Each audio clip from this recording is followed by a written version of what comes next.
नमस्कार। हमारे चारों ओर जो जमीन है, ये पहाड़, ये घाटियां, ये मैदान, ये सब हमेशा से ऐसे नहीं थे। ये लगातार बन रहे हैं, बदल रहे हैं और कह सकते हैं नष्ट भी हो रहे हैं।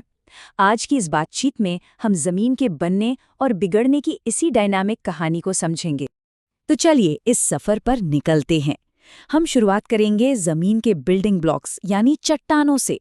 फिर देखेंगे कि कैसे बड़ी बड़ी ताकतें इन्हें शेप देती हैं।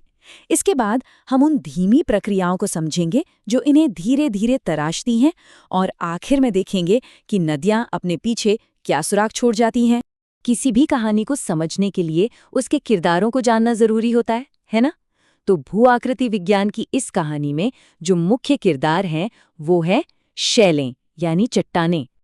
अब ये सवाल सुनने में तो बड़ा सिंपल लगता है ना? लेकिन इसका जवाब ही हमारे ग्रह की पूरी बनावट का आधार है। तो आइए सबसे पहले इसी को समझते हैं। तो सीधी सी बात यह है, शैलें या चट्टानें वो नेचुरल सॉलिड चीजें हैं जिनसे हमारे प्लैनेट की ऊपरी परत यानी कि क्रस्ट बनी है। समझ लीजिए कि ये वो कैनवस है जिस पर कुदरत अपनी कलाकृतियां बनाती है। लेकिन हाँ, सभी चट्टानें एक जैसी नहीं होती। ये बनती कैसे हैं? इस आधार पर इन्हें 3 मेन फैमिलीज में बांटा गया है और हर एक की अपनी एक अलग ही कहानी है। सबसे पहले है आग्नेय शैलें। जैसा नाम से ही जाहिर है, आग से बनी हुई। ये पिघले हुए मैग्मा या लावा के ठंडा होकर जमने से बनती हैं। इन्हें प्राइमरी रॉक्स भी कहते हैं क्योंकि पृथ्वी पर सबसे पहले यही बनी थी। ये चट्टानें बहुत ही सख्त होती हैं और इनमें कोई फॉसिल्स यानी जीवाश्म नहीं मिलते। जाहिर सी बात है, इतने गर्म लावा में कोई भी जीव कैसे बचेगा? ग्रेनाइट जैसी चट्टानें जमीन के अंदर धीरे धीरे ठंडी होती हैं, जबकि बेसाल्ट लावा के रूप में सतह पर आकर तेजी से जम जाता है। दूसरे परिवार में आती हैं अवसादी शैलें। इन्हें आप कुदरत की डायरी भी कह सकते हैं। ये पुरानी चट्टानों के टुकड़ों, मिट्टी और जीवों के अवशेषों के परत दर परत जमने और दबाव से ठोस होने पर बनती हैं। इनकी सबसे बड़ी पहचान है इनकी लेयर्स, जिन्हें स्ट्रेटा कहते हैं।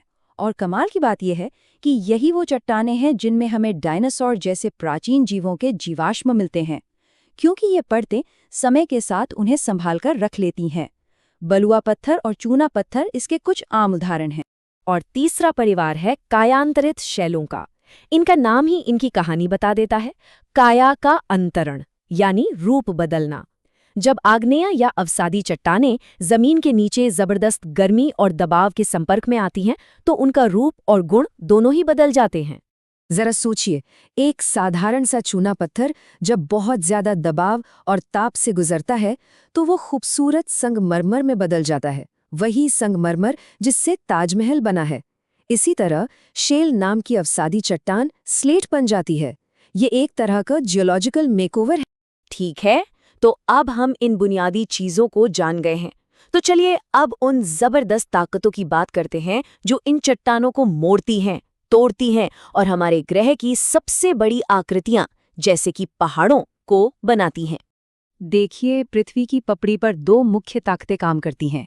एक है वलन यानी फोल्डिंग और दूसरी है भ्रंशन यानी फॉल्टिंग। वलन में चट्टानें दबाव के कारण मुड़ जाती हैं, बिल्कुल वैसे ही जैसे कागज को दोनों तरफ से दबाने पर वो मुड़ जाता है। वहीं भ्रंशन में दबाव इतना ज्यादा होता है कि चट्टानें टूटकर खिसक जाती हैं। जब चट्टानें ऊपर की ओर मुड़ती हैं तो उसे कहते हैं एंटीक्लाइन, और जब वे नीचे की ओर धंसती हैं तो उसे कहते हैं सिंक्लाइन। और जानते हैं, दुनिया की सबसे ऊंची पर्वत श्रृंखला हमारा हिमालय इसी वलन प्रक्रिया का ही एक शानदार नतीजा है। भ्रंशन एक ज्यादा अचानक और ड्रामेटिक प्रोसेस है। जब चट्टानें टूटती हैं तो बहुत सारी ऊर्जा निकलती है जिससे भूकंप आते हैं। इसके अलावा इससे गहरी भ्रंश घाटियां और जमीन में बड़ी बड़ी दरारें भी बन जाती हैं। तो अब तक हमने पहाड़ों के बनने की बड़ी और नाटकीय घटनाओं को देखा। अब कहानी का रुख उन धीमी लेकिन लगातार काम करने वाली ताकतों की ओर मोड़ते हैं जो इन विशाल पहाड़ों को तराश कर नया रूप देती हैं। यहाँ पर 2 शब्दों को समझना बहुत जरूरी है, अपक्षय यानी वेदरिंग और अपर्दन यानी एरोजन। अपक्षय का मतलब है चट्टानों का अपनी ही जगह पर टूटना फूटना, और अपर्दन का मतलब है उन टूटे हुए टुकड़ों का हवा, पानी या बर्फ के जरिए एक जगह से दूसरी जगह जाना। एक तोड़ता है, दूसरा उसे हटाता है। सिंपल। अपक्षय कई तरीकों से होता है। दिन में गर्मी से चट्टानें फैलती हैं और रात में ठंड से सिकुड़ती हैं, जिससे वो टूट जाती हैं। पानी की केमिकल रिएक्शन से उनमें जंग लग सकता है, यहाँ तक कि पौधों की जड़ें भी चट्टानों को तोड़ सकती हैं। और इसकी सबसे ज़रूरी बात यह है कि इसी प्रक्रिया से मिट्टी बनती है, जो हमारी खेती के लिए बहुत ज़रूरी है। अब क्षय से टूटे हुए मलबे को ले जाने का काम करते हैं अपरदन के ये एजेंट्स। नदियाँ घाटियाँ बनाती हैं, ग्लेशियर पहाड़ों को तराशते हैं, हवा रेगिस्तान में टीले बनाती है और समुद्री लहरें किनारों को नया आकार देती हैं। ये सब कुदरत के ट्रांसपोर्ट सिस्टम है। अब एक बहुत ही दिलचस्प विचार पर आते हैं। क्या जमीन के टुकड़ों की भी एक लाइफ साइकिल होती है? क्या वो भी जन्म लेते हैं, जवान होते हैं और फिर बूढ़े हो जाते हैं? भूवैज्ञानिकों का मानना है कि हाँ, ऐसा ही होता है। W.M. डेविस ने एक क्लासिक मॉडल दिया था। समझिए एक नदी का जीवन। अपनी युवावस्था में नदी बहुत तेजी से बहती है और गहरी वी आकार की घाटी काटती है। प्रौढ़ावस्था में इसकी रफ्तार थोड़ी धीमी हो जाती है, घाटी चौड़ी होने लगती है और नदी घुमावदार रास्तों पर चलने लगती है।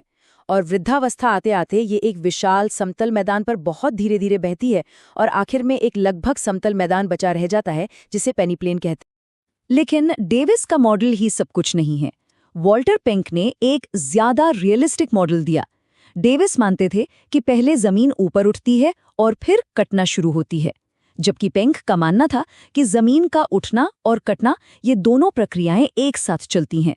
आज पेंक का मॉडल ज्यादा सही माना जाता है। और आखिर में हम ये देखेंगे कि कैसे जमीन पर बहने वाली नदियां हमें उस जमीन के नीचे की जियोलॉजिकल कहानी के बारे में बताती हैं। नदियों का जो पैटर्न होता है वो एक तरह का ब्लूप्रिंट होता है। जैसे अगर चट्टान हर जगह एक जैसी है, तो नदियां एक पेड़ की शाखाओं की तरफ फैल जाती हैं, जिसे वृक्षाकार पैटर्न कहते हैं, जैसे गंगा सिस्टम। वहीं मुड़े हुए पहाड़ों में नदियां एक जाली जैसा पैटर्न बनाती हैं। ज्वालामुखी जैसी चोटी से नदियां चारों दिशाओं में निकलती हैं, जिसे त्रिज्यात्मक पैटर्न कहते हैं।